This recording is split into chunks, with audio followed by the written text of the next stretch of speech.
অনেক ছোটবেলাতে আপনি বাবাকে হারিয়েছেন। সেই হারানোর কথাটা বললে তো অবশ্যই 2007-এ আব্বা মারা গেল, সিররের 5 দিন আগে মারা গেল। বাবা থাকা একটা ধরেন একটা বিশাল এক প্রান্তর, সূর্যের তাপ একদমই সহ্য করার মতো না। সেই পুরো একটা ফাঁকা মাঠের ভিতরে যদি একটা বটবৃক্ষ থাকে, প্রখর রোদ্রে আপনি কিন্তু বটবৃক্ষের ছায়ায় যেয়ে বসবেন। পিতা হচ্ছে জীবনে একটা বটবৃক্ষ, সে প্যারালাইজড হয়ে পড়ে থাকলো বটবৃক্ষ।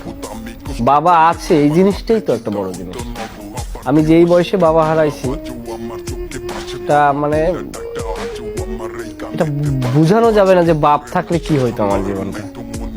সে থাকলে যদি আমার একটু সফলতাও সে যদি দেখতে পারতো, কারণ আমি সে বাইসে থাকতে আমি তার কাছে শুধু একটা অপদার্থই ছিলাম। আমি খাইতে পারবো না করে, এই কারণে সে আমার নামে হালকা একটু জমিও লিখে দিয়ে গেছে, সব ভাই বোনদেরকে ডাইকা যে তোরা। আমার বাবা বয়স্ক লোক ছিল, তা আমি ওনার আসলে একদম বৃদ্ধ বয়সের ছেলে বললে চলে। হ্যাঁ, আমার ভাই বোনদেরকে ডাইকা বলছে তোরা তো সবার ব্যবসা বাণিজ্য আছে, ও কি করে খাইবে। আমি এতটাই তাকে নিরাশ করছি। কিন্তু আমার একটু সফলতা, এখন আমি মাঝে মধ্যে ভাবি একা একা অনেক সময় আমি করি, তারপর বাবার কবরের কাছে যাই, আমি যাই, এখনো যাই, যে কান্নাকাটি করি, তার জন্য দোয়া করি।